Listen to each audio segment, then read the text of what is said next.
Serial ही किती काळासाठी चालेल no one can predict unless तुमचा टेलिव्हिजनला जेव्हा मानधन लॉक केलं जातं ते बेसिसवर असतं. राहत्या घरातली एक खोली ज्याच्यात 12 आर्टिस्ट एकत्र आहेत. मानसी कुलकर्णी म्हटलं ना म्हणजे पहिलं लोकांना काय आठवतं की कुंकू आणि त्यातली ती अमृता.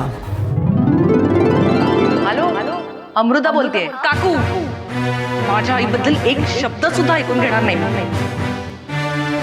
काका सांग आईला.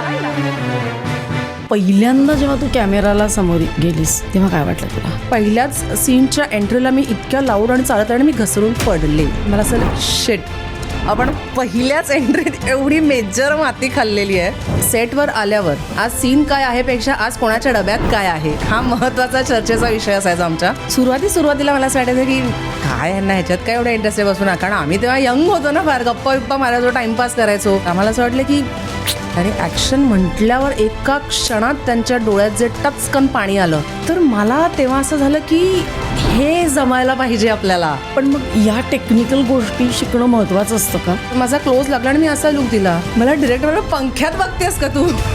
पहिल्यांदाच कॅमेरा जर फेस करायचा असेल टेलिव्हिजन करावं खरंच करावं. याची 2 कारणं आहेत. प्रोसिजर वाईज जर जायचं असेल तर सगळ्यात पहिले तर मला वाटतं करावं मग फिल्म्स आणि याकडे आपण वळावं. पण पैसे कुठे जास्त मिळतात? बऱ्याचदा असं होतं की टेलिकास्ट अडलाय काय झालंय तर शिफ्ट एक्सटेंड होतात सर्रास की बाबा ह्याचे एक्स्ट्रा पैसे होणार आहेत. Still you want me to wait. If you are not agreeing tell me right now. मी आत्ताच निघीन सेटवरनं. तुला जेव्हा निगेटिव्ह रोल्स यायला लागले तेव्हा असं नाही वाटलं की अरे बापरे आता मला फक्त विलनचेच रोल येणार? वाटलं म्हणण्यापेक्षा मला ते अपेक्षितच होतं. असं नाही वाटत की मला कशाला ऑडिशन. म्हटलं नंबर्स म्हणजे काय अरे तुम्हाला नाही ते परत चॅनलचं असं असतं ना की ते कोणाचे किती फॉलोअर्स वगैरे. तर मला असं झालं की बरं म्हणजे जिचे फॉलोअर्स खूप असतील ती तुला तेवढं काम डिलिव्हर करू शकेल ह्याची खात्री आहे का तुला? ती तुला थिएटर हाऊसफुल करून देईल ह्याची गॅरंटी आहे का तुला? तुमचे फॉलोअर्स खूप असल्याने तुम्ही ॲक्टर म्हणून चांगले होता का? तर नाही. आणि मग रोमॅन्टिक रोल केलायस का? म्हणजे मी केली ती स्टोरी त्यात वी वर कपल. पण मी नंतर जेव्हा बघितले तेव्हा मलाच माझं काम अजिबात आवडलं नाही. मला असं वाटलं की मला रोमॅन्स अजून जमत नाहीये स्क्रीनवर. अशी एक सवय ज्यामुळे तुझं आयुष्य बदललं.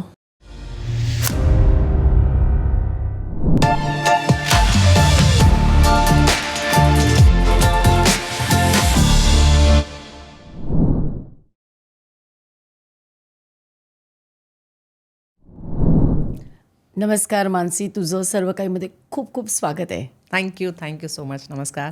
आणि तुम्ही काही बोलायच्या आधीच मी म्हणते की मला ॲक्च्युली मी हा पॉडकास्ट खूप दिवसांपासून पाहते आणि फक्त आमच्या इंडस्ट्रीतल्याच नाही वेगवेगळ्या इंडस्ट्रीतली खूप माणसं इथे येऊन खूप छान छान बोलतात ज्याने खूप माहिती मिळते. सो मला ॲक्च्युली असं मनात वाटवतं की कधीतरी आपल्याला इथे बोलवलं पाहिजे तर मजा येईल. कारण माझी आईसुद्धा बघते हे आणि फॉर्च्युनेटली इथे मला फोन आला तर सो डॅम हॅपी. म्हणजे नाही म्हणायचा काही प्रश्नच नाही. So thank you so much for calling me.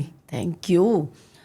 Mansi Kulkarni म्हटलं ना म्हणजे पहिलं लोकांना काय आठवतं की कुंकू. हो घराघरात पोचली होती ती मालिका. राईट. आणि त्यातली ती अमृता किल्लेदार. हो. मग त्याच्या अशा काही आठवणी असतील ना छानशा? आठवणी तर भरपूर आहेत आणि मुळातच कुंकू ही पहिली माझी अशी मालिका आहे ज्याने एकदम नाव म्हणजे लोकांना मानसी कुलकर्णी कळायला लागली कोण आहे मानसी कुलकर्णी असं. सो ज्याने आपण म्हणू मला फेम दिलं असं म्हणायला अजिबातच हरकत नाही. खरं आहे. प्रसिद्धी मिळाली खूप प्रसिद्धी मिळाली. आणि म्हणतात ना ती एकदम टीम जुळूनच आली होती. म्हणजे सुनील दादा, आनंद दादा, शरद दादा, सुहासताई, मृण्मयी. खूप खूप मजा करायचो आम्ही तेव्हा. आणि एक खूप महत्त्वाची गोष्ट मला आता सांगायची, खूप वर्ष झाली त्याला, पण ना कुंकू मालिकेमुळे माझं वोकॅब खूप वाढलं मराठीतलं. ह्याचं कारण आणि थोडं गमतीशीर आहे. सुहास आहेत ना आमच्या, सुहास जोशी, त्यांना शब्दकोडं सोडवायची खूप आवड आहे. खूप मराठी पेपरात जे मोठंच्या मोठं त्या रोज त्यांच्यासाठी एक स्पॉटला त्यांनी एक सांगितलेलं होतं स्पॉट दादांना एका, त्यांच्यासाठी रोज मोठी शब्दकोडी असलेले 3 पेपर रोज यायचे सेटवर रोज. सुरुवातीला मला असं वाटायचं की काय यांना ह्याच्यात काय एवढं इंटरेस्ट आहे बसून. कारण आम्ही तेव्हा यंग होतो ना फार गप्पा बिप्पा मारायचो टाइमपास करायचो आणि त्यापासून शब्दकोडी सोडवायच्या. आम्हाला असं वाटलं की काय हे असं का करतायत. पण हळूहळू ना त्या इंटरेस्ट यायला लागला त्याच्यात. आणि म्हणजे जेव्हा सीन असायचे तेव्हा मध्ये बसून आम्ही ते शब्दकोडी सोडवायचं जणू चस्का लागला तेव्हा. आणि तेव्हा ना हळूहळू काही काही पेपर असे ज्याच्यात फार सोपी असतात पण आपल्या लोकसत्ता किंवा महाराष्ट्र टाइम्समधले शब्द फार अवघड असतात. तर तेव्हा बऱ्याचदा असं अडकून पडलं की सुहास ते सांगा ना हा शब्द. मग त्यांनी सांगून हळूहळू मराठीतलं वोकॅब वाढायला लागलं, शब्दभंडार ज्याला आपण म्हणू, किंवा सुडोकू हा प्रकार मला तोपर्यंत येत नव्हता. तो मला आनंद निगडेंनी शिकवला की कसं सोडवायचं असतं, काय असतं. सो येस, फ्री टाईममध्ये आम्ही अशा धमाल खूप करायचो. आणि एकतर कोइन्सिडेंटली आम्ही त्या सेटवरचे सगळे आर्टिस्ट खूप फूडी होतो. म्हणजे खाण्याची सगळ्यांना इतकी हौस होती की सेटवर आल्यावर आज सीन काय आहे पेक्षा आज कोणाच्या डब्यात काय आहे हा महत्त्वाचा चर्चेचा विषय असायचा आमच्या. आणि त्यात सुहासताई तर इतक्या हौशी आहेत त्या बाबतीत. त्यांना खाऊ घालण्यात जो काही आनंद आहे, रोज त्या एवढ्या डब्यातनं काय काय करून आणायच्या. म्हणजे पेरूचं पंचामृत वगैरे हे नवीन नवीन प्रकार तर मी पहिल्यांदा त्यांच्यामुळे इंट्रोड्यूस झाले मला. असा एखादा सीन लक्षात राहिलाय का? सीन हो, डेफिनेटली. एकतर पहिलाच त्या सिरियलमधला माझा सीन होता सुहासताईंबरोबर, सुहास जोशी. म्हणजे मला असं झालं की ज्यांना आपण लहानपणापासून असं बघत आलो आहे स्क्रीनवर, त्यांच्याबरोबर सीन करण्याचं आधीच मला एक दडपण आलं होतं. आणि त्याच्यात ना खूप माझा इमोशनल सीन होता आणि त्यांना रडायचं होतं त्याच्यात. आणि त्या टाईमपास करतात आमच्याबरोबर, आधी गप्पा टप्पा ह्या हू चालले, आणि ॲक्शन म्हटल्यावर एका क्षणात त्यांच्या डोळ्यात जे टचकन पाणी आलं. तर मला तेव्हा असं झालं की हे जमायला पाहिजे आपल्याला, हे असं इन्स्टंट इमोट करणं आपल्याला जमायला पाहिजे. कारण तोपर्यंत ना मला रडायच्या सीनची खूप भीती वाटायची. कारण मला रडू म्हणजे पाणी यायचंच नाही डोळ्यात. मी खरंच पाणी कुठे येतं? ते ग्लिसरीन घालतात मी सर्रास, हो, त्याच्या आधी मी सर्रास ग्लिसरीनच वापरायचे. मला तेव्हा असं पहिल्यांदा असं कळलं की अच्छा, खरोखर इमोट होऊन विदाऊट ग्लिसरीन सुद्धा कॅमेरासमोर डोळ्यात पाणी आणता येऊ शकतं. हा अभिनयाचा कॉन्सेप्टच मला तेव्हा नव्याने बघायला मिळाला. आणि तेव्हा मला असं वाटलं की येस, हे आपल्याला एक दिवस जमायला पाहिजे. तर ह्या गोष्टींची एक एक क्युरिओसिटी येऊन मग त्या शिकून खूप गोष्टी शिकण्यासारख्या होत्या. फॉर एक्झाम्पल शरददादांचं कॅरेक्टर त्याच्यात फार असं खूप टॉकेटिव्ह होतं, निगेटिव्ह होतं त्यांचं कॅरेक्टर आणि खूप टॉकेटिव्ह. तर त्यांचं कॅरेक्टर जे लोकांना एवढं आवडायचं ना, तर म्हणजे आता तर मी हे अगदीच सांगेन की त्यातलं मला वाटतं 60-65% स्क्रिप्टमध्ये लिहून येतं. त्याच्यावरती ते स्वतःच्या पदरचं इतकं टाकून ते वर आणतात ना कॅरेक्टर. म्हणजे ॲट अ टाइम्स कधी कधी ना सेटवर लोकांना असं होतं की अरे हो, थांब, कट करूया, आता सीन वाढतोय. पण बघताना, कारण मला त्यांचं वादळवाटमधलं देवराम खंडागळे हे कॅरेक्टर, तेव्हा मी शाळेत होते, तर मला असं वाटायचं की काय काम करतो यार माणूस, म्हणजे ॲक्च्युली राग येतो ह्याचा. तर ते कसं होतं हे ॲक्च्युअल कॅमेराच्या मागे ते काय करतात ना, हे तेव्हा मला बघायला मिळालं. सो तेव्हा मला असं वाटलं की येस, म्हणजे जे दिलं आहे आपल्याला स्क्रिप्टमध्ये त्याच्या पलीकडे जाऊन पण आपण आपलं कॅरेक्टर उभं करणं काय असतं, ही प्रोसेस मला तेव्हा शिकायला मिळाली. खूप खूप असंख्य अनुभव आहेत आमचे. पण पहिली तुझी मालिका विलक्षण होती ना? हो हो. तेव्हा पहिल्यांदा जेव्हा तू कॅमेराला समोर गेलीस तेव्हा काय वाटलं तुला? ऑनेस्टली मला खरं तर धडधड खूप होत होतं पहिल्या टेकला. आणि त्याच्यात पण मला वाटतं मोहन जोशी माझे वडील होते त्याच्यात, आणि त्यांच्याबरोबर पहिला सीन होता. केवढे ताकदीचे कलाकार. आणि मला अजूनही आठवतं, मी कधीच नाही विसरणार, मी एवढी एकतर नर्वस होते. आणि आपल्याला कॅमेराच्या रिस्ट्रिक्टेड मुवमेंट करायची सवय नव्हती ना त्याच्या आधी, कारण फक्त थिएटर केलं होतं. सो फडाफडा असं चालत येणं, थोड्या लाऊड मुवमेंट करणं. आणि तर पहिल्याच सीनच्या एंट्रीला मी इतक्या लाऊड आणि चालत आणि मी घसरून पडले त्या कार्पेटमध्ये अडकून. मी अजिबात हे एक्झॅजरेट करत नाही, मला अजूनही आठवतं. आणि मला असं झालं की शिट, आपण पहिल्याच एंट्रीत एवढी मेजर माती खाल्लेली आहे. पण त्या माणसाने मला इतकं कम्फर्टेबल केलं. आणि मला त्या सिरियलच्या पण छोट्या छोट्या गमती अजूनही आठवत आहेत की मास्टर शॉटला आपण जे ॲक्च्युअल करतो, तर क्लोजअपसाठी आपला कॅमेराचा टायटर मॅग्निफिकेशनमध्ये जेव्हा आपण करतो तर लुक थोडे आपल्याला चीट करायला लागतात वगैरे. म्हणजे काय गं, म्हणजे काय सांग, मला हे कोणी सांगितलं नाही अजून आत्तापर्यंत. मी सांगते. आता समजा एक वायडर शॉट लागलाय, चीट कोड्स. एक वायडर शॉट लागलाय आणि मी तुमच्याकडे बघून बोलते, तर त्याच्यात आपण दोघी दिसतोय. सो ॲक्च्युली मला तुमच्याकडे बघून आणि हातवारे करून बोलायचं. पण जेव्हा माझा क्लोजअप लागतो तेव्हा कॅमेराचं थोडं टायटर मॅग्निफिकेशन लागतं की जवळ नसतो कॅमेरा. तर तेव्हा जर मी तुम्हाला आत्ता मास्टरमध्ये मी इथे बघते, तर माझा क्लोज लागल्यावर कदाचित मला इथे बघून बोलायचं आहे, चीट करायचं आहे, कारण ॲक्च्युअल तुम्ही तिकडे नसताच तेव्हा, बरोबर.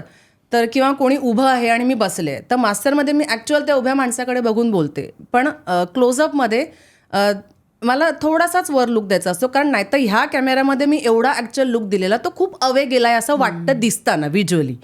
सो ह्या सगळ्या टेक्निकल गोष्टींचं मला अजिबात ज्ञान नव्हतं तेव्हा. आणि माझ्या पहिल्याच क्लोजअपला मी असं लक्षात ठेवलं की आपण आपली कंटिन्युटी काय काय आहे आपण लक्षात ठेवूया वगैरे, कसे आपण जास्त कामात फोकस आहोत हे दाखवायला.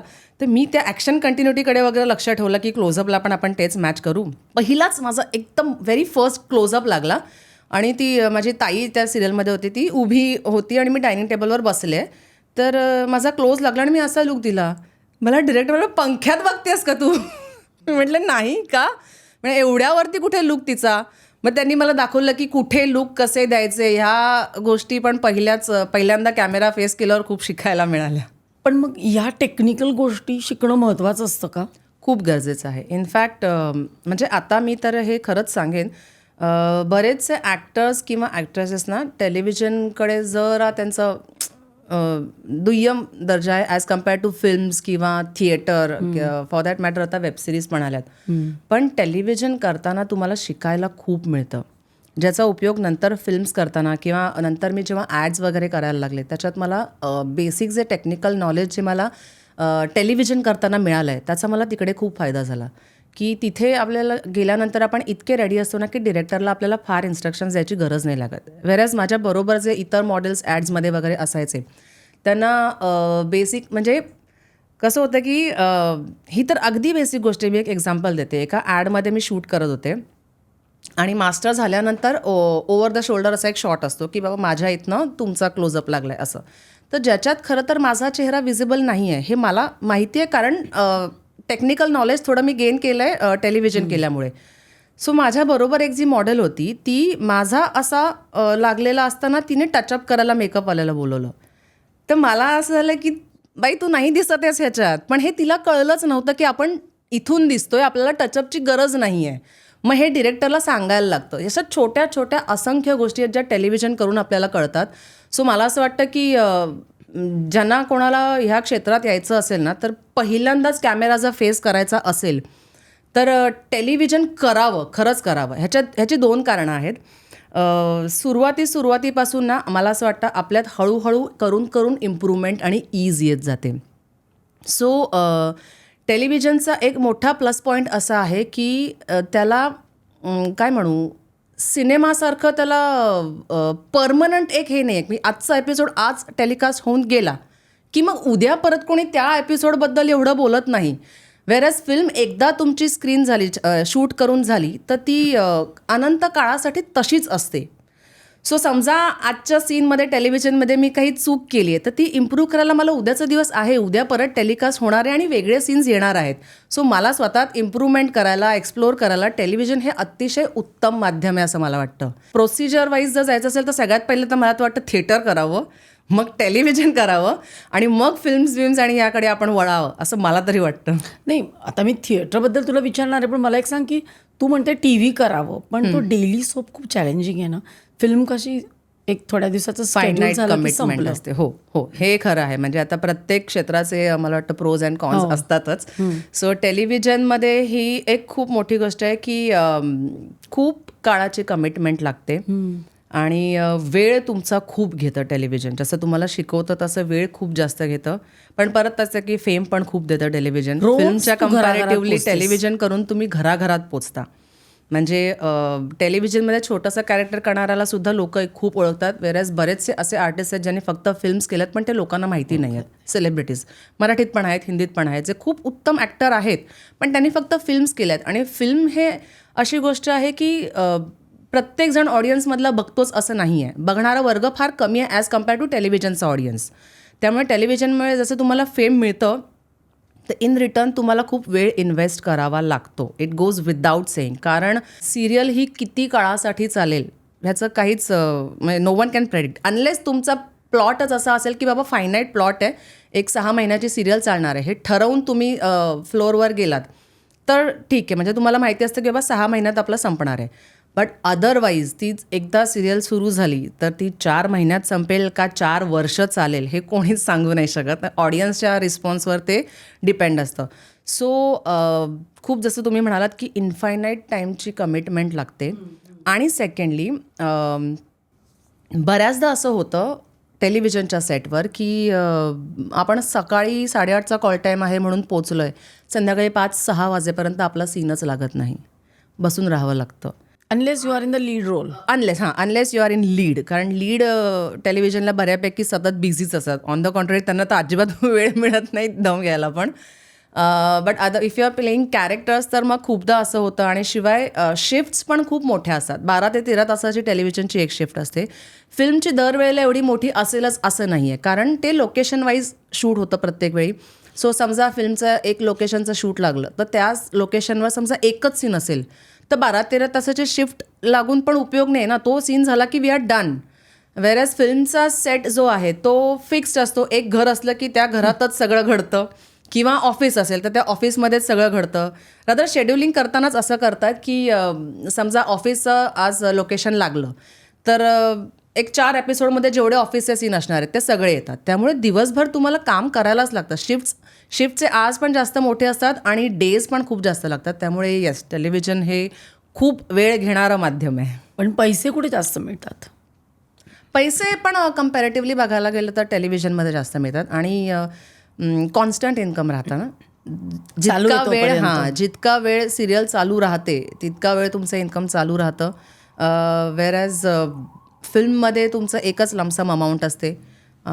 त्यामुळे जास्त इन्कम डेफिनेटली टेलिव्हिजनला आहे.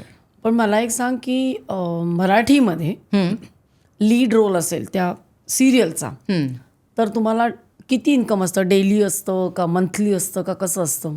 आता Marathi television, for that matter हिंदीला पण टेलिव्हिजनला जेव्हा मानधन लॉक केलं जातं ते पर डे बेसिसवर असतं. ओके. म्हणजे एका दिवसात तुम्ही 1 सीन करा, एका दिवसात तुम्ही 10 सीन करा, तुमचा एक एक्स अमाऊंटचा पर डे ठरला असेल तर तो नाही, कारण बऱ्याचदा आपण बघतो ना सोशल मीडियावर असं सांगतात ना की मला हे प्रॉमिस केलं, मला हे मिळालं नाही.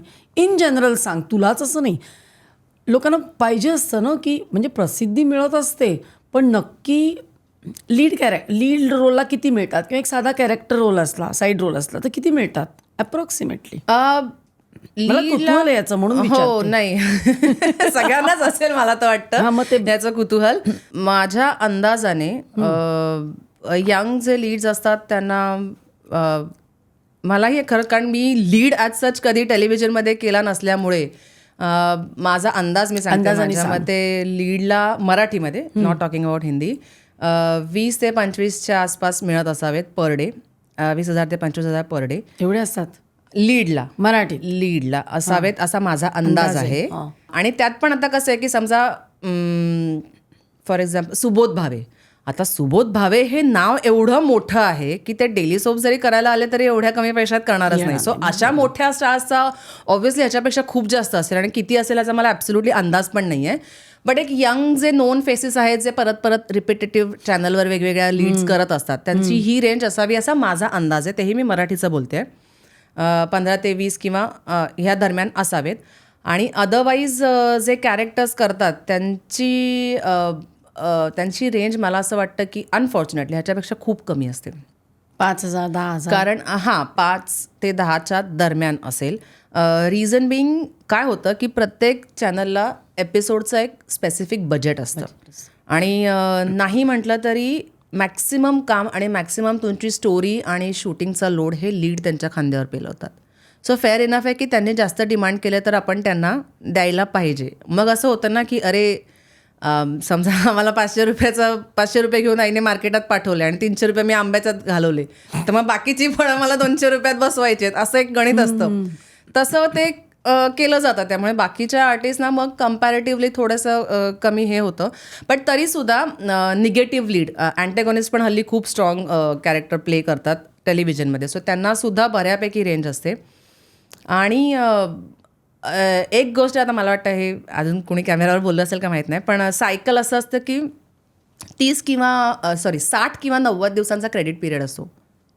So even if you start shooting today, म्हणजे समजा आता माझी नवीन सिरियल कुठली सुरू झाली आणि मी उद्यापासून शूट करायला सुरुवात केली तर माझं पहिलं पेमेंट हे मला 3 महिन्यांनी येणार.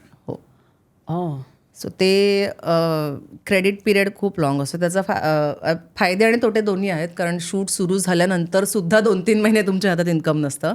बट प्लस पॉईंट हे तुमचं सिरियल संपल्यानंतर सुद्धा किमान 2-3 महिने तुमच्याकडे बॅकअप असतो, कारण अजून 2-3 महिने चेक येणार असतात, असं आहे. सो येस, टेलिव्हिजनचं पेमेंट सिस्टम ही अशी आहे. पण काम किती आहे ना, 12 तासाची ड्युटी म्हणजे खूप आहे. तुम्ही जवळजवळ 16 तास आणि 12 तास इज ऑफिशियल. ओके, सो बऱ्याचदा असं होतं की टेलिकास्ट अडलाय, काय झालंय, तर शिफ्ट एक्सटेंड होतात सर्रास आणि त्याचे एक्स्ट्रा पैसे मिळतात. एक्स्ट्रा पैसे मिळतात. येस, चांगले प्रोड्युसर तुला भेटले म्हणजे. टचवूड आतापर्यंत मला गोष्टी आहेत त्या तशा नाही आहेत. हो, नाही, म्हणजे ऑफिशियली ते द्यायला बांधील आहेत खरं तर. आणि सुदैवाने मला आत्तापर्यंत असे प्रोड्युसर्स मिळालेत की शिफ्ट एक्सटेंड झाल्या तर मला त्याचे एक्स्ट्रा पैसे मिळालेत. आणि ही गोष्ट थोडी अशी पण होते ना की तुम्ही तुमचा मुद्दा आणि तुमच्या बाउंड्रीज किती स्ट्रॉंगली पुटअप करता, तोही मुद्दा आहे. समजा आता मला जर कोणी म्हणजे माझा स्वभाव आणि माझं ह्याच्यावर काय मत आहे ते मी सांगते. मला जर कोणी सांगितलं की बाबा शिफ्ट एक्सटेंड होणार आहे, तर मी त्या शेड्युलरला किंवा जो कोणी प्रोडक्शनचा माझ्याबरोबर कम्युनिकेट करायला येतो तेव्हा मी I clear it then and there की बाबा ह्याचे एक्स्ट्रा पैसे होणार आहेत. Still you want me to wait? If you are not agreeing tell me right now. मी आत्ताच निघीन सेटवरनं मग. आणि काही जण असे जाऊ दे ना, आता आहे तर करून टाकूया. सो तुमचं काय मत आहे त्याच्यावरही ते असतं. आणि दुसरी गोष्ट, प्रोड्युसरची वृत्ती ही अत्यंत महत्त्वाची आहे. कारण मला आत्तापर्यंत असे प्रोड्युसर्स मिळाले ज्यांनी कधीच त्याच्यावर, म्हणजे मला त्याच्यासाठी फाईट करावं लागलं अशी फॉर्च्युनेटली कधीच वेळ नाही आली, ना मराठीमध्ये ना हिंदीमध्ये. पण येस, माझ्या फ्रेंड सर्कल्समध्ये मी बऱ्याच जणांकडनं असे किस्से ऐकलेत की वाटेल तसे एक्सटेंड करतात, मग त्याचे एक्स्ट्रा खूप अगदी सर्रास चालतं आणि त्याचे पैसेच देत नाहीत, असंही होतं. आणि बऱ्याचदा काय होतं, टेलिव्हिजनचं मी जसं म्हटलं इतकं अनसर्टन आहे, पटकन काहीतरी आयत्या वेळेला स्क्रीन प्ले चेंज झाला, काय झालं, तर लास्ट मुमेंटला पण अगदी सांगितलं जातं की अरे आज आपण एक्सटेंड करतोय. की म्हणजे आता समजा आज सकाळी 7ची शिफ्ट आहे, जी संध्याकाळी 7 किंवा 8पर्यंत संपेल, तर 5-6 वाजता येऊन आत्ता असं सांगतात की अगं एक्सटेंड करतोय. तर म्हणजे you need to be available every time. म्हणजे असं होतं की टेलिव्हिजनला आपल्याला काही आपला वेळ किंवा काही प्लॅन करायचं असेल, समजा आता माझी 7ची शिफ्ट आहे, मी 8 वाजता 9 वाजता कुठेतरी डिनर प्लॅन केला असेल आणि आयत्या वेळी जर त्यांनी येऊन सांगितलं तर if they are agreeing to pay me, तर I will have to wait. Specially आता तर. आणि टेलिव्हिजनमध्ये एक नवीनच हे आलं आहे, महासंगम, जिथे 2-3 सिरियलचे सगळे आर्टिस्ट एकत्र येतात वगैरे. तेव्हा तर म्हणजे व्ह्युअरशिप वाढायला ना आता. हां, त्याच्यावरही बघा कसं आहे, त्याच्यावर तर माझं मत पण परत थोडंसं वेगळं आहे. कारण मला असं वाटतं की एका स्लॉटची सिरियल समजा एका घरात बघितली जात असेल तर त्याच चॅनलवरची सगळ्या स्लॉटच्या सिरियल पाहिल्या जात असतील असं नाही आहे. आणि हे मी माझ्या घरातल्या उदाहरणावरनं सांगते की समजा मी संध्याकाळी 7ची एक सिरियल बघत असेल, ती 7:30ला संपते, तर 7:30ला मला माझ्या मुलीला घेऊन भरतनाट्यमच्या क्लासला जायचं आहे. सो पुढची सिरियल मी बघत नाही, तर मला फक्त त्या एका अर्ध्या तासाच्या सिरियलचा स्लॉट आणि त्याची गोष्ट माहिती आहे. उद्या मी अचानक बघत असताना त्याच्यात आणखीन 4 कोणतरी वेगळेच कॅरेक्टर आलेत, तर माझा फ्लो ब्रेक होतोय त्यांनी, असं मला वाटायचं. त्यामुळे मी खरंच एकदा आमच्या म्हणजे चॅनलवाल्यांना विचारलं होतं की का आपण हे करतोय, की हे खरंच होतं. आणि मला एका दोघांकडनं असे मेसेजेस पण आले की अगं हे काहीतरी वेगळंच झालं मध्ये तुझ्या सिरियलमध्ये, हे काय होतं, आम्हाला माहिती नाही, कळलंच नाही हे. त्यामुळे मी त्यांना असं म्हटलं की अरे जे लोक आता सलग सगळ्याच सिरियल एका चॅनलवरचा समजा कोणी बघत असेल, तर त्याला हा महासंगम कॉन्सेप्ट काय आहे, की ही कोण कॅरेक्टर झाली आहेत, गोष्ट कशी पुढे सरकते हे माहिती असेल, कारण त्याला प्रत्येक सिरियलची गोष्ट माहिती आहे. ऑन द कॉन्ट्ररी, जो माणूस समजा एकच सिरियल त्या चॅनलची बघते, दुसरी वेगळ्या चॅनलवरची बघते किंवा दुसरं काही कामात आहे त्यामुळे बघतच नाही पुढची सिरियल, सो अचानक आलेले हे कोण आहे, त्याने आपला फ्लो ब्रेक होतोय, तर आपण हे का करतोय असं मी विचारलं त्याला. पण काय आहे की चॅनलची माणसं पण बसली आहेत, ती काय अशीच उगाचच नाही बसले. त्यांनी मला रेटिंग सांगितले की आता हे बघ, ह्या स्लॉटचा महासंगमच्या आधीचं TRP रेटिंग हे होतं, महासंगमचं रेटिंग हे आहे, सो ह्याच्यावर यू कॅनॉट आर्ग्यू.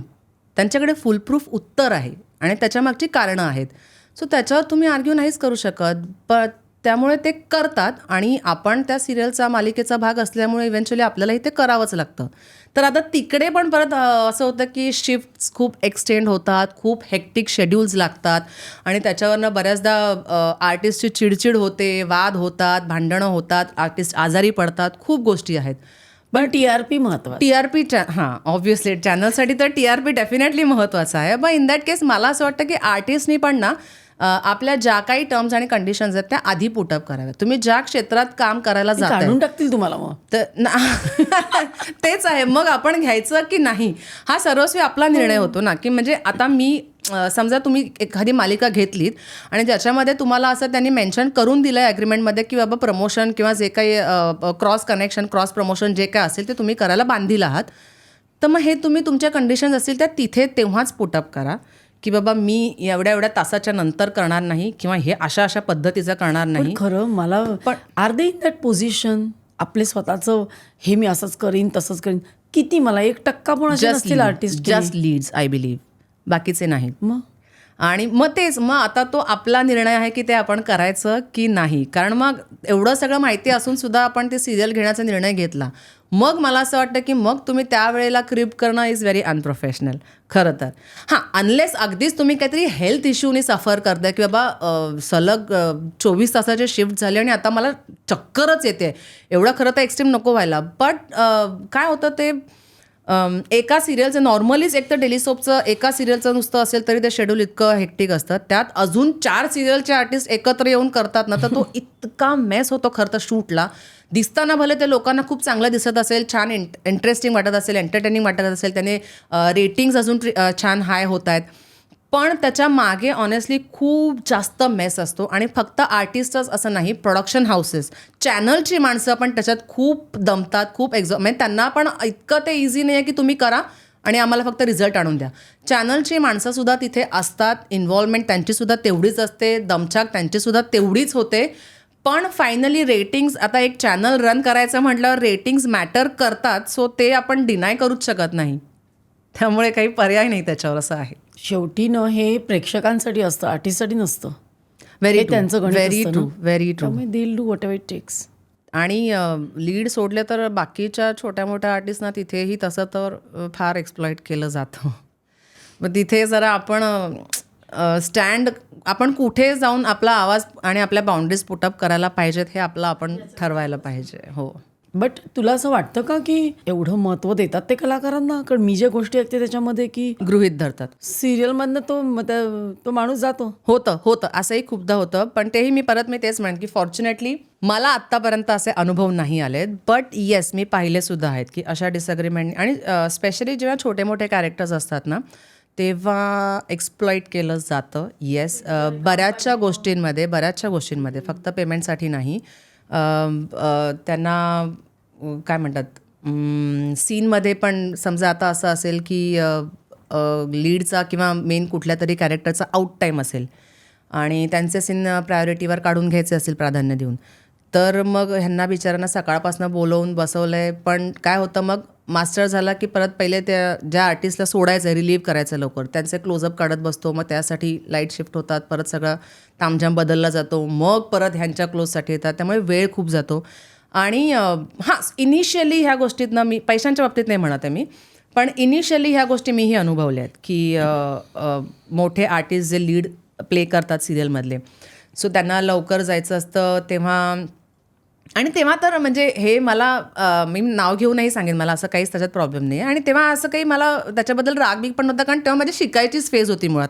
जेव्हा मी कुंकूचंच सांगते उदाहरण, जेव्हा मी कुंकू करत होते तेव्हा शरददादांचे, नथुरामचे एवढे प्रयोग जोरदार चाललेले, शिवाय ते अजून प्रवचनं वगैरे पण द्यायचे. सो ते he used to be very busy at that time. So ते आले ना की समजा त्यांचा संध्याकाळचा प्रयोग आहे, ते सकाळपासून आले 4 वाजेपर्यंत आज आहेत अवेलेबल, तर तेवढ्यात त्यांचे एक 12-15 सीन काढून घ्यायचे. तर ऑब्व्हियसली कामाला पण पेस लागतो, आणि सेकंडली पटापटा मास्टर करून त्यांचे क्लोज पहिले काढणं हे शेड्युलरच्या प्रायोरिटीवर असतं. आता इन धिस केस आपण शेड्युलरला पण ब्लेम नाहीच करू शकत, कारण त्यांनी ऑलरेडी सांगितलेलं आहे की त्यांचा आउट टाईम आहे. सो अशा वेळेला बाकीचे कॅरेक्टर प्ले करणाऱ्या आर्टिस्टनी हे ॲडजस्ट करणं, he is a senior artist of course. आणि शरदजींसारखे आहेत की जे म्हणजे खऱ्या अर्थाने दिलदार आहेत असं. Fair enough. मला ह्याच्यात टँट्रम्स काहीच वाटले नाहीत, आणि तेव्हा तर मुळात हे असे विचार डोक्यातच नव्हते. ती शिकण्याची फेज शिकण्याची फेज होती, त्यामुळे असं वाटायचं की ठीक आहे, अरे ऑन द कॉन्ट्ररी की पटापटा ते कसे स्विच होऊन सीन करतायत ह्याच्याकडे जास्त फोकस असायचा तेव्हा. बट आता थोडी परिस्थिती बदलली आहे. आता जसं तुम्हीच म्हणालात, आर्टिस्ट थोडं पर्सनल गोष्टींसाठी पण ॲडजस्टमेंट्स देतात. मग तेव्हा नाही म्हटलं तरी कधीतरी या छोट्या मोठ्या आर्टिस्टची चिडचिड होतच असेल, म्हणजे मला खात्रीच आहे. आणि त्यांना हे पण अनुभव येत असतील बऱ्याचदा की शिफ्ट एक्सटेंड झाल्यावर पैसे मिळत नाहीत वगैरे, कारण मी स्वतः बऱ्याच जणांकडनं ऐकलंय की सोशल मीडियावर असतं. हो. But I don't know, fortunately मला अनुभव नाही आले अजून पण मग कधी. हिंदी सिरियलमध्ये तू असेच अनुभव घेतलेत? पैशांच्या बाबतीत मला अजूनही हिंदीतही कुठले कधीच असा अनुभव कुठले रोल्स तू केलेत हिंदीमध्ये? हिंदीमध्ये एक मेनली तर खूप जास्त रेकग्नाईज झालेला म्हणजे मी क्राईम शोज जे केलेले त्याच्यात पोलिसांचं कॅरेक्टर म्हणजे तू? ते क्राईम पेट्रोल वगैरे असू दे किंवा काही. कसं वाटलं ते कॅरेक्टर करताना? अमेझिंग. दॅट वॉज एक all together a different experience. कारण नॉर्मल आपला टेलिसोपचा जो सेटअप असतो ना तो फिक्स्ड असतो की बाबा रोज येऊन ही 4 डोकी आपल्याला दिसणार आहेत, तेच लोकेशन आहे, तेच आहे आणि DOP वगैरे सगळे सेम आहेत. आपल्याला माहिती आहे की गोष्ट ह्या धर्तीवर पुढे जाणार आहे. वेरएज क्राईम शोजमध्ये ना रोज कारण स्टोरीज असतात त्या वेगवेगळ्या, बरोबर. सो रोज तेच कॅरेक्टर आपल्यासमोर येतात असं नाही आहे. रोज तीच गोष्ट पुढे जाणार आहे असंही काही नाही आहे. रोज तेच लोकेशन असेल असंही नाही आहे. सो तिथे लोकेशन म्हणजे कसं असायचं की एकच बंगला बुक केला आहे आणि त्याच्यात एक मोठा हॉल आहे. त्या हॉलमध्ये शूट चाललं आहे आणि ज्या काही 2 रूम आहेत, एक रूममध्ये त्या हॉलचे घरची खरोखरची राहणारी माणसं जी असतात बंगल्यातली त्या सगळ्यांना एका रूममध्येच सांगतो की तुम्ही आज दिवसभर ह्याच खोलीत राहा. मग उरलेल्या 2मध्ये एक मेल आर्टिस्ट, एक फिमेल आर्टिस्ट. मग त्याच्यात अख्खी झुंबड एकत्र असते. जेवढे कॅरेक्टर्स त्या स्टोरीत असतील ते सगळे. सुरुवातीला मला असं झालं की म्हणजे मला सवय नव्हती अशी की 12 आर्टिस्ट एकाच खोलीत आणि ती प्रॉपर मेकअप रूम आहे असं पण नाही. राहत्या घरातली एक खोली ज्याच्यात 12 आर्टिस्ट एकत्र आहेत. पण मग हे शूट एक दिवस किती दिवस चालायचं? 3 दिवसात एक स्टोरी व्हायची. मी जेव्हा एक story करायचे 3 तेव्हा दिवसात. एक स्टोरी 3 दिवसात शूट व्हायची. राहायचात तुम्ही तिकडे? नाही घरी जायचं. घरी रात्री घरी जायचं. म्हणजे आता लांबनं कोणी येणारे असतील तर ते कसे मॅनेज करायचे मला माहीत नाही. बट मी इथेच राहते आणि मुंबईतच मी शूट केल्यामुळे मी तर घरी जायचे रोज. तेव्हा पण जसं तुम्ही आता म्हणालात की छोट्या छोट्या कॅरेक्टर्स करणाऱ्या आर्टिस्टना एक्सप्लॉइट किंवा गृहीत धरलं जातं कसं ते पण आय टेल यू. आता त्याचा एक वेगळा अनुभव आहे माझा. मी तेव्हा माझ्या गाडीने जायचं, माझ्या गाडीने यायचं. त्यामुळे मला माझ्या सीनच्या वेळेला मी जाणार, माझं पॅकअप झाल्यावर मी निघणार. So I was sorted enough. पण जे असे कॅरेक्टर करणारे आर्टिस्ट होते ते समजा आता कुठे नायगावला बिगावला सेट लागला, कोणी अजून कल्याण कुठून लांबून येणारी माणसं असतील तर त्यांच्यासाठी एक ठराविक कॉमन स्टेशनवरनं सकाळी बस त्या लोकेशनला यायची. सो इन दॅट केस माझा त्या आर्टिस्टचा सीन विचारायचा. दुपारी 2ला जरी असलं तरी त्याला सकाळी 8 वाजता यायला लागायचं बस बरोबर त्या प्रोडक्शनच्या. का नाही तर मग नंतर स्वतः सोय करून या, जे त्यांना परवडत नाही आर्थिकदृष्ट्या. किंवा पॅकअपच्या बाबतीतही सेम गोष्ट की बाबा माझं आज 2 वाजताच दुपारी पॅकअप झालं आहे पण बस निघणार सगळ्या युनिट पॅकअप झाल्यावर रात्री 10 वाजता. सो एकतर बसून राहणे किंवा मग स्वतः सोय करून तिकडनं जाणे. ह्या गोष्टी त्या आर्टिस्टना बिचाऱ्यांना खूप फेस करायला लागायच्या. मला फार वाईट वाटायचं तेव्हा. सो माझ्याबरोबर समजा कोणाचं पॅकअप झालं त्यांना स्टेशनपर्यंत वगैरे सोडता आलं तर आय यूज टू आज देम की बाबा मेरा हो गया किसी को आना है स्टेशन तक. तर ते व्हायचं. पण तिथेही माझा एकतर पैशांचं कधीच काही अडलं नाही. आणि तिकडचा अनुभव जसं तुम्ही आता मला विचारलं की खूप वेगळा होता. इन्स्पेक्टर म्हणजे खरोखर त्या छोट्या छोट्या गल्ली बुळातनं धावून जायचं, लोकांना पकडायचं आणि किंवा कार चेझिंग बिझिंगचे सीन. आणि तिकडे ना तिकडे पण सेम बजेट कॉन्स्टंटमुळे ना बाकीचे जे कॅरेक्टर आर्टिस्ट असतात ते म्हणजे मला कोणाच्या क्षमतेबद्दल बोलायचं नाही आहे पण माझ्या अनुभवाने सांगते की थोडे कमी एफिशियंट असतात. म्हणजे काही लवकर पकडायची नाही म्हणजे मी त्याच मुद्द्याकडे येणार होते की काही फाईट सिक्वेन्स असेल, धक्काबुक्की असेल तर हो तू करायची का? नाही मी ऍक्च्युअल केली तिकडे असतात सांगायला लोक असतात जी ट्रेन करतात. पण प्रॉब्लेम तेच व्हायचं की त्यांनी दाखवल्यानंतर आता मला ॲज अन आर्टिस्ट मला हे माहिती आहे की हे जे करतायत ते मला ॲक्ट करायचं आहे. आता समजा त्यांनी सांगितलं ऐसा धक्का मारो तर खरोखर नाही मारणार ना. मी धक्का मारल्याचा अभिनय करणार, त्यांना धक्का लागल्याचा अभिनय करायचा आहे. सो ते जे कॅरेक्टर करणारे आर्टिस्ट असतात त्यांना एवढा सेन्स नसतो की हे आपण ॲक्ट करायचं आहे. सो तेव्हा मला हे करताना लोकांची नखं बिखं लागणं आवडत आहेत, खरोखर ॲक्च्युअल हात आवडत आहेत वगैरे हे अनुभव मला तेव्हा खूप आले. कारण त्या आर्टिस्टना हे लक्षात नाही आहेत की हे आपल्याला ॲक्ट करायचं आहे. हात मी धरेन gently but it should look like की मी आवडते ना. तर इथून अभिनय दाखवून इथून फक्त ॲक्शन करायची हे टेक्निक त्यांना तेवढं डीपली नसतं आलेलं. त्यामुळे तिकडचे हे माझे भलतेच अनुभव होते की रोज काहीतरी ते उठतंय, हाताला धक्का बिक्का मारतायत, पडतोय, घासतोय, आपण आवळले जातोय, धक्काबुक्की होते. हे वेगळेच नवीन अनुभव होते तेव्हा. ते क्रिमिनल्स होते आणि तू इन्स्पेक्टर होते. येस. मग ते गल्लीबोळातनं धावायला लागायचं. धावायला लागायचं. पण तेव्हा पण त्यांच्यामुळे बऱ्याचदा टेक असे व्हायचे कारण त्यांना कॅमेरा प्रेफर करून आपण कसं धावून एक्झिट घ्यावी. मग त्यांच्यामुळे 7-7, 8-8 वेळा आम्ही तेच धावतोच आहे गल्लीबोळातनं. असे खूप वेगवेगळे अनुभव आलेत मला क्राईम शोज करताना. आणि मग रोमॅन्टिक रोल केलायस का? रोमॅन्टिक मी फार नाही केलं आहे काम असून, कारण तेव्हा पण म्हणजे ते ऍक्टिंग कसं रोमॅन्टिक? ॲक्च्युली खरं तर त्या बाबतीत स्वतःला अजून एक्सप्लोअर करायला आवडेल. मला वाटतं खूप आधीच्याच सुरुवातीच्याच काळात एक सिद्धार्थ चांदेकर बरोबर मधु इथे आणि चंद्र तिथेची एक स्टोरी केली होती, जी केदार सरांचं हे होतं तेव्हा. पण म्हणजे मी केली ती स्टोरी, त्यात वी वर कपल. पण मी नंतर जेव्हा बघितली तेव्हा मलाच माझं काम अजिबात आवडलं नाही. मला असं वाटलं की मला रोमॅन्स अजून जमत नाही स्क्रीन. हो, आय डोंट नो, समहाऊ मला नाही तेव्हा कधीच झालं. त्याच्यानंतर आणि मला कॅरेक्टर्स पण अशी फार कधी काही रोमॅन्टिक वगैरे आलीच नाहीत. त्यामुळे त्या बाबतीत मला स्वतःला डेव्हलप करायला पण स्कोप मिळाला नाही कधी. आत्ता आलं तर कदाचित मी ट्राय करेन, आणि मला असं वाटतं की तेव्हा जे मी खूप माती केलं त्यापेक्षा तरी आता मी मच बेटर करू शकेन. Not as a romance, but आता एक इमोट करायचं टेक्निक कळलं आहे, खूप सारे अनुभव येऊन गेले आहेत. तो आता मला असं वाटतं की मी ते कदाचित नीट करू शकेन. बट नाही, अजून असे काही रोमॅन्टिक काही गोष्टी ऑफर नाही झाल्या आहेत. एकतर निगेटिव्ह किंवा पोलीस किंवा असेच काहीतरी ऑफर होत आहेत. पण तू थिएटरमध्ये पण केलंस ना, म्हणजे सांगतेय का आणि भूमिकन्या, मग तिथे तुला जास्त अनुभव मिळाला असेल ना, म्हणजे लाईव्ह नाटक करताना. तिथे कसं शिकत गेलीस ऍक्टिंग? थिएटर साठी सगळ्यात पहिली गोष्ट म्हणजे तुम्ही सतत अलर्ट राहणं, सतत. कारण ही लाईव्ह परफॉर्मिंग आर्ट आहे. शूट करत असताना पहिली गोष्ट म्हणजे कधी तुम्ही चुकलात, पटकन फंबल झाला, काय झालं तर रिटेक करायला स्कोप असतो. थिएटरमध्ये त्याला अजिबात स्कोप नाही आहे. सो तुम्ही सतत अलर्ट असणं फार गरजेचं आहे. आणि नॉट नेसेसरीली कधी तुमचीच चूक असेल, कधीतरी असं होतं समोरचा व्यक्ती ब्लँक होतो. सो तेव्हा ते आपल्याला सांभाळून घ्यायला लागतं, आणि त्याच्यासाठी आपली तेवढी इन्व्हॉल्वमेंट असायला पाहिजे. कारण कधी समोरचा हो असं होतं ना, समोरचा व्यक्ती ब्लँक होतो, पण आपलं लक्ष जरी असेल तरी जर आपल्याला माहीतच नसेल की पुढे काय त्याचं वाक्य आहे किंवा how to take it forward, तरी त्याचा काही उपयोग नाही. त्यामुळे इन्व्हॉल्वमेंट असल्याशिवाय थिएटर करायला जाऊच नाही असं माझं म्हणणं आहे. खूप गोष्टी असतात. कधीतरी पटकन काय होतं, फंबल झाला, सीन खूप इंटेन्स आहे, समोरच्या व्यक्तीचं काहीतरी चुकून फंबल झालं आहे आणि आपल्याला खूप हसायला येत आहे, पण सीन सिरियस आहे. So you can not laugh in front of audience.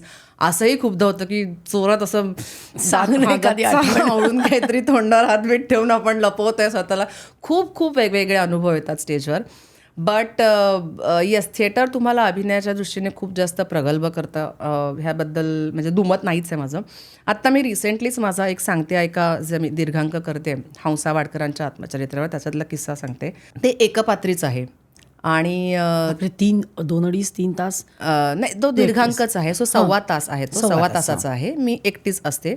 आणि त्यांचं ऑब्व्हियसली ते आत्मचरित्रच आहे, अख्खी लाईफची जर्नी. त्याच्यात वेगवेगळे कॅरेक्टर्स आहेत, त्यांच्याबरोबरचं त्यांच्या इंटरॅक्शन, त्यांच्या लहानपणापासूनचं आयुष्य कसं गेलं ते. सो त्याच्यात काही काही सीन्स आम्ही ते अशा पद्धतीने बसवले आहेत की ज्याच्यात आता समजा त्यांचा नवरा बंदरकर आहे, ते खूप वाईट वागायचे त्यांच्याशी तेव्हा, आणि त्यामुळे त्यांनी काय काय भोगलं असे काही सीन त्याच्यात आहेत. सो ते करत असताना बऱ्याचदा असं होतं की मी पोर्ट्रे करते visually Hansa Wadkar. So I am hurt, emotional, I am crying, आणि मी क्षणार्धात आवाज त्या बंदरकरांचा काढून दाखवते की कसे ते ओरडत आहेत आणि काय. So that is very difficult. मला ते परफॉर्म करताना खूप डिफिकल्ट जातं, कारण आवाज मला एकदम रागवलेला चढ्या सुराचा बंदरकरांचा लावायचा आहे, व्हेरॅज फेशियल एक्सप्रेशन मला हंसा वाडकरांचे की त्या किती दुखावल्यात हे द्यायचं आहे. कारण युज्युअली आपलं काय होतं, म्हणजे डबिंग करताना पण जर तुम्ही कधी नोटीस केलं असेल तर आपण ज्या मूडमध्ये बोलतोय ना, नकळत आपल्या चेहऱ्यावर हावभाव तेच येतात. सो आपण जो सूर लावतो तो आपल्या चेहऱ्यावर सहसा दिसतो. त्यामुळे तो पार्ट करणं मला फार डिफिकल्ट जातो करायला, की भावना वेगळ्या चेहऱ्यावर दिसत आहेत आणि आवाजातनं वेगळ्या पोर्ट्रे होत आहेत हे. सो ह्या अशा गोष्टींनी, आणि त्याच्यासाठी ट्रिमेंडस फोकस लागतो. म्हणजे तुम्ही जरा पण हल्लात ना तर तुम्हाला धरता नाही येत तो टोन परत. सो ह्या अशा छोट्या छोट्या गोष्टींनी ना थिएटरमध्ये आपल्याला ॲक्टिंगसाठी शिकणाऱ्या गोष्टी खूप घ्यायला मिळतात. की किंवा आणखीन काही असे सीन असे आहेत माझ्या त्या दीर्घांकामध्ये की लहानपणापासूनचा त्यांचा अख्खा जो प्रवास आहे तो दाखवला आहे. सो सुरुवातीला लहान असतानाची बॉडी लँग्वेज, बोलायचा ढब, मग त्या मिड एजमध्ये आल्यानंतर एक हातवारे करायची पद्धत, त्यातला सूर तो, आणि हळूहळू मोठ्या झाल्यानंतर प्रगल्भ म्हणजे काय म्हणू आपण, सामंजस्य आल्यानंतरचा एक आयुष्याकडे बघण्याचा दृष्टिकोन, तेव्हाचा त्यांचा बॉडी लँग्वेज काय असेल, ह्या सगळ्या गोष्टींचा विचार आहे ना, हा तिकडे आपल्याला करायला वेळ मिळतो. कारण की तिथे असं नसतं ना की आता सीन आला आणि टेक द्या. तिथे आपली रिहर्सलची तालमीची प्रोसिजर असते. सो तेव्हा ह्या गोष्टी जर आपण शिकून घेतल्या आणि आत्मसात केल्या ना, तर ह्याचा फायदा पुढे कॅमेरासमोर जाताना होतो की पटकन सीन आला आणि आपल्याला करायचं आहे तर एक बेसिक ठोकताळे आपल्या डोक्यात तयार असतात, कारण सवय असते त्या प्रोसिजरची. त्यामुळे थिएटर करून आल्याचा फायदा डेफिनेटली होतो, स्पेशली इमोट करायला. पटकन इमोट करणं हे जे मी तुम्हाला म्हटलं ना, ही गोष्ट मला थिएटरमध्ये, कारण तिथे समजा आत्ता मी केला टेक आणि नाही, अरे कॅमेरासमोर कसं होतं की समजा टेक केला आणि त्याला पाहिजे अश्रू आणि नाही आला, कट इट, परत तू ग्लीज घे आणि दुसरा टेक दे. थिएटरमध्ये असं होत नाही. एकदा मी तो सीन करत असताना प्रेक्षक इन्व्हॉल्व्ह होऊन बघताय तर तो अश्रू तेव्हाच येणं गरजेचंच आहे. येतोच. बापरे. तुझा फिल्मचा जर्नी कधी सुरू झाला? विजेता ना पहिली? विजेता पहिली फिल्म. तो कसं सुरू झाला? विजेता हा एकदमच असा अनपेक्षित आला माझ्याकडे. म्हणजे मी तोपर्यंत टेलिव्हिजनच करत होते आणि तेव्हा जस्ट मला मुलगी झाली होती, त्यामुळे खरं तर मी गॅप घेतला होता मोठा. पण विजेता सिनेमाचे जे एक्झिक्युटिव्ह प्रोड्युसर आहेत सुरेश पै, त्यांच्याबरोबर मी खूप आधी एक सिरियलच केली होती, त्यामुळे तशी त्यांच्याबरोबर ओळख होती माझी. आणि बाकीची टीम त्यांची बऱ्यापैकी लॉक होत आलेली. माझ्या कॅरेक्टरसाठी दोघा तिघांची बोलणी चाललेली. तर सुरेश पैंनी मला कॉल केला की असं असं एक फिल्ममधलं आहे, चांगला कॅरेक्टर आहे, इम्पॉर्टंट कॅरेक्टर आहे, would you be interested in doing films? मी म्हटलं वाय नॉट, मला आवडेलच एक्सप्लोअर करायला. मग मुक्ता आर्ट्सच्या ऑफिसमध्ये मी गेले त्यांना भेटायला. मग तिथे डिरेक्टर होते अमोल शेटके, त्यांनी अख्खी गोष्ट सांगितली. म्हणजे मला मुद्दाम अख्खी गोष्ट ह्या करता ऐकायची होती की अख्ख्या स्टोरीमध्ये माझं कॅरेक्टर कुठे कसं काय स्टँड होतं आहे ते बघायला. कारण युजली मग सांगताना ते लोक असं सांगतात की हां असं असं असं असं तुमचं कॅरेक्टर आहे, जेणेकरून आपल्याला असा फील येतो की वा आपलं फार इम्पॉर्टंट कॅरेक्टर आहे, बट ते विच इज नॉट द केस. त्यामुळे मी म्हटलं अख्खी स्टोरी एकदा सांगा म्हणजे मला कळेल की काय काय कसं कॅरेक्टर आहे माझं. सो त्यांनी ती अख्खी गोष्ट मला नरेट केली तेव्हा, आणि स्टँड आउट होणारं कॅरेक्टर होतं. तर मी म्हटलं की ठीक आहे, मला अगदीच आवडेल. आणि इट हॅपन्ड. म्हणजे काहीच त्याच्यासाठी फॉर्च्युनेटली फार काही स्ट्रगल करा का ऑडिशन द्या किंवा खूप काही करा असं झालंच नाही. त्यामुळे पडली ती अशीच पदरात.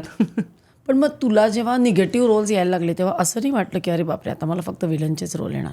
वाटलं म्हणण्यापेक्षा मला ते अपेक्षितच होतं. कारण आपल्याकडे इतकं टाईपकास्ट आणि मला वाटतं अजूनही कास्टिंग करणारी जी टीम किंवा जे कोणी त्याचे निर्णय घेतात कास्ट करण्यासाठीचे, फार स्टिरियोटिपिकल असं, म्हणजे की एकदा हिने निगेटिव्ह केलं तर ही निगेटिव्हच चोपेल असं. आता हे मी गृहीत धरूनच चाललेले की असं होईल, आणि टेलिव्हिजनमध्ये तर हमखास होईल. एखाद वेळ फिल्ममध्ये काहीतरी वेगवेगळी कॅरेक्टर ऑफर होतील तरी, पण टेलिव्हिजनला एक फॉर्म्युला चालला की तोच वापरा असं एक साधारण गणित असतं चॅनल्सचं. त्यामुळे आता मी निगेटिव्ह केल्यानंतर माझ्याकडे कदाचित अजून काही काळ फक्त निगेटिव्ह भूमिका ऑफर होऊ शकतील हे मी गृहीत धरलंय. त्याच्यात रेडी होतीस त्यासाठी? हो, हे होणारच होतं. कारण कसं काम चालतं इंडस्ट्रीत हे आता इतक्या वर्षांनी मलाही अंदाज आलाय त्याचा. सो आता त्याच्यात समजा मला निगेटिव्ह 2 कॅरेक्टर्समध्ये काही वेगळं वाटलं आणि मला असं वाटलं काय मी घ्यायचं आणि कुठलं नाही घ्यायचं हे तर आता माझ्या हातात आहे. ऑफर तर मला डेफिनेटली होतील, पण मला असं वाटलं की मागे केलेल्या निगेटिव्ह कॅरेक्टरपेक्षा हे थोडं वेगळ्या धाटणीचं आहे तर मी घेईन, किंवा मी अजून थांबे नाही असं काही नाही, पण होतील हे मी गृहीत धरलंय. आता सध्या मी ज्या अनेक सेलिब्रिटीज बरोबर बोलते तेव्हा मला असं कळतं की सगळेजण म्हणतात की हल्लीनं ते भूमिका देण्यापूर्वी तुमचे फॉलोअर्स किती आहे ते बघतात. हो, which is very unfortunate I believe. टेलिव्हिजनला महत्त्व नाही. हो, ऍक्टिंग स्किल हे अगदीच आहे. म्हणजे मी हे अनुभवलंय. आता रिसेंटली मी ऑफिशियली काही कुठल्या ह्याची नावं नाही घेत, पण रिसेंटली मला एका फिल्मसाठी, मराठी फिल्मसाठी, म्हणजे असंही नाही की बाबा कुठल्या वेगळ्या भाषेतली आहे ज्यांनी माझं काम पाहिलं नाही आहे, माझे काम पाहिलेलीच इंडस्ट्री जी आहे तिकडनंच मला एका फिल्मसाठी फोन आला. त्यांनी ऑडिशन मागितलं माझं, मी ऑडिशनही दिलं. म्हटलं ऑडिशन द्यायला लागतं एवढ्या वर्षानंतर? हो. मला तरी हा अनुभव आहे की मी देते अजून नाही वाटत की मला कशाला ऑडिशन. नाही, माझ्या ॲक्च्युली ह्या प्रोसेसकडे बघायचा दृष्टिकोन थोडा वेगळा आहे. कारण मला असं वाटतं की मला असं वाटतंय ना की मी हे करू शकेन and I am capable. But समोरच्याला जर असं वाटत असेल की हो हिने काम केले पण ह्या विशिष्ट एका व्यक्तिरेखेसाठी ती सुटेबल आहे की नाही, तर जो माणूस त्याच्यात बाकीचे पैसे टाकणार आहे, एफर्ट्स टाकणार आहे, तर त्याला हे पडताळून बघण्याचा पूर्ण हक्क आहे. हा माझा दृष्टिकोन आहे. प्रत्येकाला हे पटेल नाही पटेल सब्जेक्टिव्ह आहे ते. पण म्हणजे उद्या समजा मला असं वाटलं की मी एक फिल्म प्रोड्यूस करीन आणि त्याच्यामध्ये समजा माझ्याच फ्रेंड सर्कलपैकी मला कोणाला तरी कास्ट करायचं आहे, बट तिने आत्तापर्यंत केलेल्या कामापेक्षा हे कॅरेक्टर मला असं वाटतं थोडं वेगळं आहे, मी तिला पोलाइटली रिक्वेस्ट करेन की बाई जरा प्लीज लुक टेस्ट देशील, मला असं बघायचं की तू त्या लुकमध्ये फिट होतेस का. सो विच इज बऱ्याच जणांना ऑडिशन देणं हे जरा वाईट वाटणारी गोष्ट आहे की काय इतक्या कामानंतर. तर माझा दृष्टिकोनच वेगळा आहे त्याच्याकडे बघण्याचा की it is not about your capabilities, it is about तुम्ही त्या लुकमध्ये वाटताय का बरोबर, असं कदाचित असू शकेल त्यांचं perception. So I am open for it. आत्ता रिसेंटली पण माझी जी थोडं तुझं आणि थोडं माझं स्टार प्रवाहावरची मालिका इतकी गाजली, त्यासाठीही मी ऑडिशन दिलं होतं. आणि त्याच्यानंतर आता जो मी विषय बोलत होते फिल्मसाठी, मराठी फिल्मसाठी मला ऑडिशन त्यांनी मागितलं माझं, मी दिलं, पाठवलं, थोडे चेंजेस करून परत पाठवा, मी परत पाठवलं. आणि त्यांचं काही पुढे फीडबॅक येतो आहे का काय, तर मी म्हटलं की काय तुम्ही पाठवलेत का, काय फीडबॅक आहे का, काही अजून काही वेगळे चेंजेस, तर म्हणाले नाही ओके आहे, आता बघू पुढे चॅनलकडनं OTTसाठी होती ती, तर चॅनलकडनं कसा काय फीडबॅक येतो आहे, आम्हाला तुमचं हे आवडलं आहे, पण बघू आता पुढे सगळे नंबर्स वगैरे कसे काय वर्कआउट होत आहेत. तर मला म्हणजे आय वॉज व्हेरी ब्लँक की नंबर्स मिनिंग वॉट. मला असं वाटलं की कमर्शियल्सबद्दल तो म्हणत असेल, तरी मी म्हटलं आपण जरा क्लिअर करून घेऊया what is the meaning of numbers. म्हटलं नंबर्स म्हणजे काय, अरे काय कसले, कारण आपण कमर्शियल्सबद्दल तर काहीच बोललोच नाही होत अजून सध्या, फक्त look wise am I fit की नाही असं.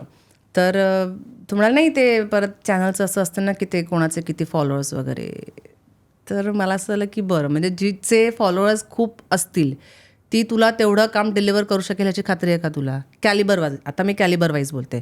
आणि दुसरी गोष्ट, समजा जिचे फॉलोअर्स खूप आहेत ती तुला थिएटर हाऊसफुल करून देईल ह्याची गॅरंटी आहे का तुला. मग हा क्रायटेरिया काय बेसिसवर आहे तेच मला कळत नाही आहे. म्हणजे तुमचे फॉलोअर्स खूप असल्याने तुम्ही ॲक्टर म्हणून चांगले होता का, तर नाही, त्याचं उत्तर नाहीच आहे. आणि प्लीज लेट्स ॲक्सेप्ट इट की फॉलोअर्स खूप असल्याने तुम्ही ॲक्टर, तुम्ही अभिनेते चांगले होता किंवा तुमच्यातलं अभिनयाचं कौशल्य खूप छान आहे असं नाही होत, कारण फॉलोअर्स हा त्याचा क्रायटेरियाच नाही आहे. आणि कॅमेरासमोर एक 10 मिनिटासाठी, 10 मिनिटं पण नको म्हणूया, एक 15-20 सेकंदाचा कॉन्टेंट क्रिएट करणं आणि फॉर दॅट मॅटर फिल्म काय, अगदी टेलिव्हिजन म्हणूया, अख्खा तो सीन किंवा ते कॅरेक्टर पेलवणं, ह्यात खूप तफावत आहे, खूप तफावत आहे. म्हणजे ज्यांना आता मला हे जमतं टेलिव्हिजनवर किंवा कॅमेरासमोर, म्हणजे मला कॉन्टेंट क्रिएट करता येईल का, तर नाही. It's not my cup of T. मला एक तुम्ही 5 मिनिटाचा सीन द्या, मी माझं 100% देऊन चोपेन आणि तो करेन. पण तुम्ही मला सांगितलं 40 मिनिटात हे हो करून काहीतरी कॉन्टेंट क्रिएट करा, तर ते मला जमणार नाही. ती रिक्वायरमेंट झाली आहे ती, हो. आणि but that is very unfortunate आता, कारण जसं मागे मला वाटतं कुठल्या तरी एका इंटरव्ह्यूमध्ये मी वैदेहीचं पण हेच बोलणं ऐकलेलं की तिच्या वडिलांनी तिला असं विचारलं, ती म्हणाली की हे जे एवढे तुझे फॉलोअर्स आहेत किंवा तुला लाईक करतायत, उद्या तुझा सिनेमा रिलीज झाला, तुला खात्री आहे की ह्याच्यातले 10 जण तरी येतीलच बघायला. आपल्याला माहिती पण नाही आहेत. आणि त्याचं कारण असं आहे की फॉलो करणं आणि लाईक करणं काय जातं आहे आपलं, एक टच झाला घरात बसल्या बसल्या, ना पैसा जात आहे, ना काही एफर्ट्स जात आहेत, ना काही जात आहे. So that is very easily available. So ते लोक करतायत फॉलो, त्यांना एंटरटेनमेंट पाहिजे, तुमचा कॉन्टेंट जर त्यांना एंगेजिंग वाटला ते फॉलो करतील, नाही वाटला एका सेकंदात उद्या अनफॉलो करतील. त्याने तुमची अभिनेता म्हणून जी कपॅसिटी आहे ती नाही वाढत आहे. पण जर तुम्ही एखादा सिनेमा केलात आणि तो थिएटरमध्ये रिलीज केलात तर त्याला ऑडियन्स आणायला, कारण तेव्हा ऑडियन्सला उठून घराच्या बाहेर पडायचं आहे, पैसे टाकून तिकीटं घ्यायचे, 3 तास थिएटरमध्ये बसून तो सिनेमा बघायचा आहे. सो एवढे एफर्ट्स तुमच्यासाठी कोण का घेईल, तर जेव्हा तुमच्यात ती कपॅसिटी असेल टू होल्ड दॅट सिनेमा. तर ह्या 2 गोष्टी फार वेगळ्या आहेत. आणि का मला माहीत नाही अजून हे कास्टिंगवाल्यांच्या का नाही लक्षात येत आहे, किंवा मला म्हणजे जेन्युअनली कोणाकडनं तरी हे जाणून घ्यायला खरंच आवडेल की ज्यांचे फॉलोअर्स आहेत त्यांच्याने तुम्हाला रिकव्हरी बेटर होते आहे का खरोखर. म्हणजे आम्हालाही कळेल की बाबा काय सध्या आम्ही पण काहीतरी बदलू स्वतःला त्या हिशोबाने, काही कळतच नाही. कारण खूप फॉलोअर्स असलेल्यांना कास्ट करून पण सिनेमे दणदणीत आपटलेत असेही उदाहरणं आहेतच की आपल्याकडे. पण मला असं वाटतं हिंदीत हे आधी सुरू झालं. हो हो हो, त्यांनी अगदी बरोबर आहे इन्फ्लुएन्सर्सना तुमचं. घ्यायला सुरुवात केली हो, आणि मग आणि अगदीच सगळे नसतील असंही माझं म्हणणं नाही. आता प्राजक्ता कोळी, शी वॉज कॉन्टेंट क्रिएटर बिफोर, पण तिला जमतंय ऍक्टिंग पण, आणि ती छान करते, ती करू शकते. पण म्हणजे सगळेच करू शकतात असं नाही आहे की आणि बऱ्याचदा त्याच्यामुळे बघताना असं जाणवतं. म्हणून मी मुद्दाम माझ्या अभ्यासासाठी म्हणून मी कॉन्टेंट क्रिएटरनं कास्ट केलेले प्रोजेक्ट्स ना बघते मुद्दाम. पण जाणवतं की अरे हा माणूस मला इन्स्टाच्या रीलवर जेवढा फन आणि इंटरेस्टिंग वाटलेला, हा सिनेमात मला तेवढा नाही अपील होत आहे. आता हे माझं तरी पर्सनल मत झालं, लोकांचं काय असेल मला माहिती नाही, पण ह्या 2 वेगळ्या गोष्टी आहेत, हे प्लीज समजून घ्यायला पाहिजे. चलो आता रॅपिड फायर. ओ बापरे, मला फार भीती वाटते रॅपिड फायरची. एकदम सिंपल आहे, एकदम सिंपल आहे. एक असा रोल जो तुला करायला आवडला असता, बॉलिवूड हॉलिवूड काय कुठला कसाही कुठलाही चालेल. सांग. मला जुना एक खामोशी नावाचा सिनेमा आहे, वहिदा रेहमान, त्याच्यातला त्यांचा जो रोल आहे तो कमाल आहे. म्हणजे त्या नर्स असतात, एक असा थोडासा मेमरी नसलेला एक पेशंट त्यांच्याकडे येतो आणि त्या खूप त्याच्यावर मेहनत घेऊन त्याला बरं करतात, सगळं आठवून देतात आणि त्याची आठवण परत आल्यावर तो विसरून जातो त्यांना. कमाल स्टोरी आहे. म्हणजे मी जितक्या वेळा बघते मला रडायला येतं. फॉर दॅट मॅटर सदमा श्रीदेवींचा एंड बघताना मला अजूनही त्रास होतो त्याचा शेवट बघताना. सदमामधला तो रोल करायला मला फार आवडेल. तुझं फेवरेट कम्फर्ट फूड कुठलं की तू आयुष्यभर खाऊ शकतेस? भाजी पोळी किंवा भाकरी आणि भाजी मी कायम खाऊ शकते, कायम. तू राजकारणी झालीस तर तुझ्या पक्षाचं नाव आणि चिन्ह कुठलं? बापरे, एक तर मी आणि राजकारण हे इतकं विरुद्ध समीकरण आहे. नाही म्हणजे actually honestly I don't have any answer for this. जायचंच नाही म्हणजे राजकारणात तुला? नाही, म्हणजे वर्स्ट केसमध्ये पण नाहीच, कधीच नाही. सगळ्यात जास्त भीती कसली वाटते? भीती नाही खरं तर कसलीच. मला आत्ता म्हणजे मी ह्या स्टेजला आले की मला कसलीच भीती नाही वाटत आहे. खरं तर हे स्कॅरी आहे की काहीतरी कसलं तरी दहशत आपल्या आयुष्यात असायला पाहिजे, पण नाहीच आता मला कसलीच भीती नाही आहे. अशी एक सवय ज्यामुळे तुझं आयुष्य बदललं? ओ येस, ते मला सांगायला आवडेल.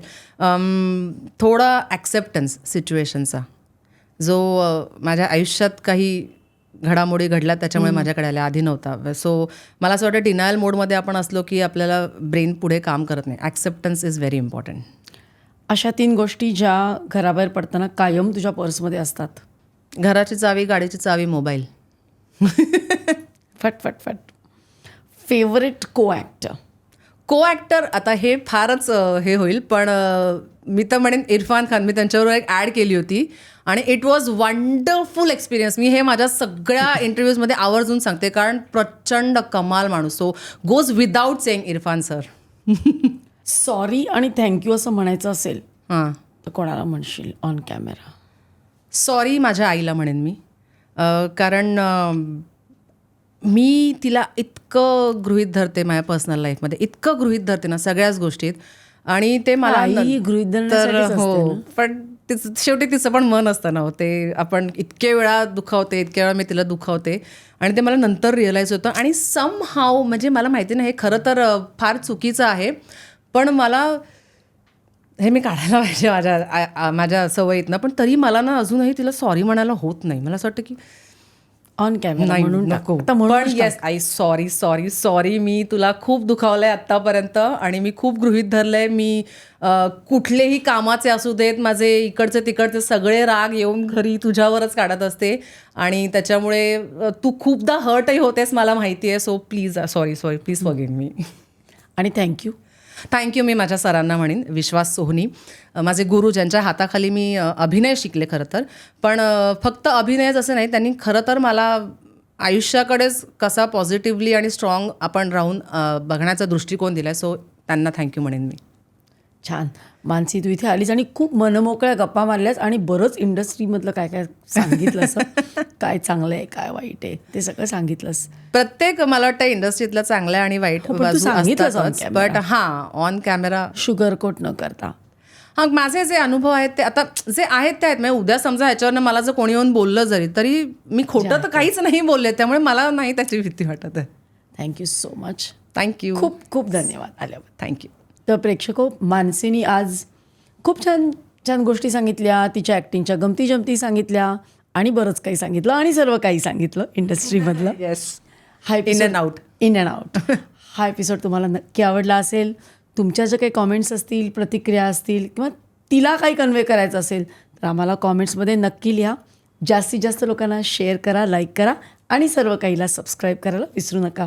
पुन्हा भेटूया पुढच्या वेळी असाच एखादा इंटरेस्टिंग विषय घेऊन, अशाच एखाद्या इंटरेस्टिंग गेस्टबरोबर सर्व काहीमध्ये.